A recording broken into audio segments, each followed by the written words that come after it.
What do I want to see happen?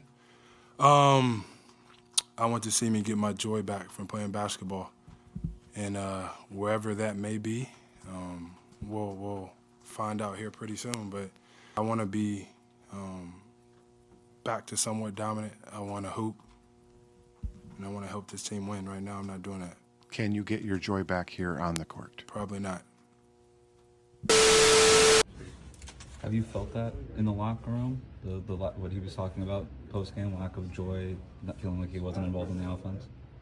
I feel like the vibes are great. I don't know. Vibes are great to me. I'm about to enjoy my night. All right, thank you. Thanks, Tyler. So Jimmy Butler basically just put in his 2 weeks notice. He's out of there. By the sound of it, if it was up to him, he probably wouldn't even be in Miami right now. Maybe he'd be at a salon, but according to the man himself, he is no longer happy playing for the Miami Heat, so much so that when reporters asked him if he thinks the situation is salvageable, he simply said probably not. And just off his mannerisms during that interview and his tone, he knows it's over. Like, bro, whenever players sound super monotone in these situations and just so calm, it's clear that they already made up their mind. And today, we gotta talk about it because, bro, from the outside looking in, as someone who is not a Miami Heat fan, this feels pretty random. I mean, even Tyler Herro said, I feel like the vibes are great, damn, he's all of a sudden about to be on the market. And Jimmy's now been with the team for 6 seasons. The only other team he spent that much time with was the Chicago Bulls, where he was drafted. And then beyond that, you can imagine how Miami holds a special place in his heart since the bulk of his prime years have been spent there in pursuit of an NBA title. And they came pretty close to it, at least making the NBA Finals twice. I mean, that's no small thing. So, today we're going to get into Jimmy Butler's fall off on the Miami Heat. Not necessarily claiming that bro can't hoop no more, but just more so why he doesn't care to play for the Heat no more. He's now been suspended 7 games. He's probably kicking his feet up, might spend his whole time in the salon. And then beyond that, he sat the fourth quarter of the last 2 games. So bro, y'all go ahead and let me know in the comments, man. Do you believe Jimmy G Bucket still got some left in the tank? Is he the one tripping in this situation? Why or why not?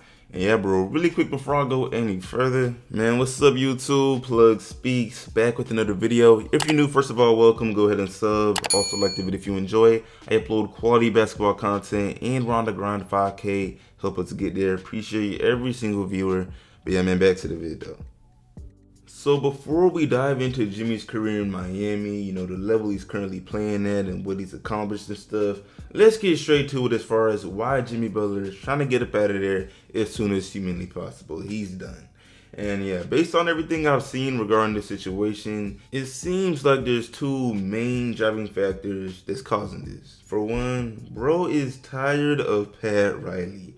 And for 2, his contract situation. And honestly, the 2 things low-key intertwined. So, man, First off, it's no secret that when it comes to Miami Heat, Pat Riley is a mafia boss. He calls the shots. And when a player is beefing with him, they just better know they got a ticking time bomb as far as when they'll be out of Miami. And that's exactly what's going on here, except it's been spiraling down since this past summer. You see, back in May of 2024, around the time when the Celtics were whooping ass en route to their first championship since 2008, a clip of Jimmy Butler went viral where he basically just didn't hold back in discussing how he felt about the Heat being eliminated from the playoffs while he was hurt. I mean, he straight up said that if it wasn't for his injury, the Celtics would be at the crib just like the Knicks. They'd be watching the playoffs from home. Several media outlets was posting this, and long story short, Pat Riley was not trying to hear that, feel me? He criticized Jimmy publicly when a reporter brought it up, and basically said himself that he was surprised Jimmy said that, and that he wasn't sure if Jimmy was trolling or what, but basically that he feels as though if the team ain't on the court, then you should just shut up. A real old school, no BS, traditional type of attitude. And if we pause real quick, I ain't gonna lie, I can see how Jimmy may have felt some type of way about this. I mean, we all know Jimmy has a lighthearted personality. He doesn't take himself too serious. Whether it be him pulling up to media day one year with lock extensions looking like a Florida Jet, or another year with a silk press looking like a rock star. I mean, man, Jimmy does and even says some things simply just because. I mean, these are things that me, a casual fan, can notice based off his actions. So for the president of the team, who's obviously closer to Jimmy than any of us, to kind of ignore his trollish nature and call him out publicly, I don't know, that's kind of shady. Although he was right. I mean, yeah, if you ain't on the court, you shouldn't be talking. But man, it's Jimmy Butler. Like, why are we surprised? But yeah, and then things got worse because given the context that this past summer, Jimmy Butler was looking for a contract extension worth up to $100 million plus. Of course, media and reporters wanted Pat Riley's thoughts on this as they approached the situation. I mean, at the end of this season, Jimmy Butler does have a player option. And Pat Riley, he's candid, bro. He basically said straight up that for us to commit to a guy, give him $100 million plus and all of that, you had better be out there playing damn near every game. He made it clear that he felt as though the team's number one issue this past season was player availability. Plus, considering that last year they lost in the first round in a series that Jimmy missed entirely due to an injury, it's easy to see why Pat said what he said. And it's not as if Jimmy's the only player on that team with injury troubles. Tyler Herro missed a good amount of last year due to the same reason. But it is safe to say Jimmy Butler is the most relevant, high-impact player on the team experiencing consistent injury issues. Therefore, Pat Riley not trying to pay him like that. It's that simple. And you can imagine that a player like Jimmy, who is now age 35, heading towards that back end of his NBA career, is not trying to hear this or deal with this right now. Like, nah, lock in. Like, I don't got too much time doing this anyway. Pay me, especially after what he's done in Miami. I can honestly see both perspectives, both Pat Riley and Jimmy Butler, but just, playing devil's advocate for my boy Jimmy real quick, come on now. Looking at his career in Miami, no matter if you love him or dislike him, the objective truth is that he's done a lot for the organization.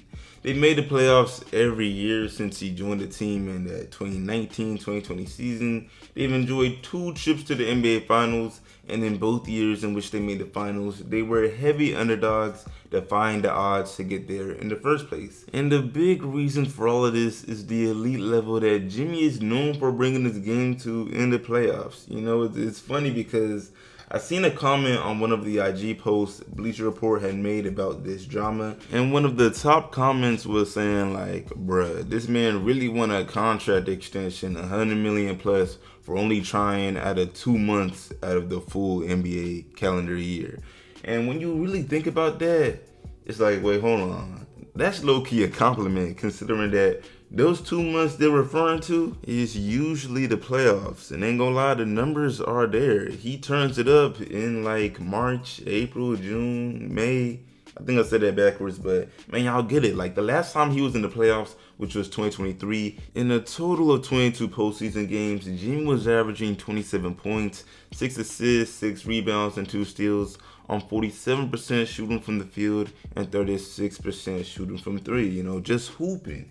And not to mention, in the first round of those playoffs, versus the Bucks, man had a historical performance and series. He averaged 37 points, 5 assists, and 6 rebounds, shooting 60% from the field and 44% from 3. And just ridiculous. Now, granted, Milwaukee wasn't completely healthy that series.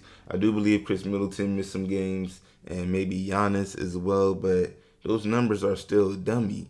And although we really don't know if he still has this in him, we don't know if it's in the tank, given his age and his injuries, at the end of the day, who says he still needs to be a first option? He could be the second option or third option on the Heat.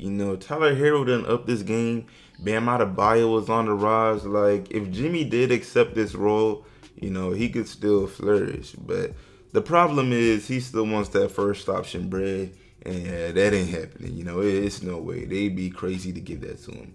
So, yeah, but I don't know, man. If he were to just accept his role and whatever Riley is trying to give him, we wouldn't be hearing none of this drama, and Jimmy Butler would not be dyeing his hair every other week. But, yeah, man, with that being said, I'm going to wrap this video up. Y'all let me know what you think about this video, man. Let me know what you think about Jimmy Butler and this situation.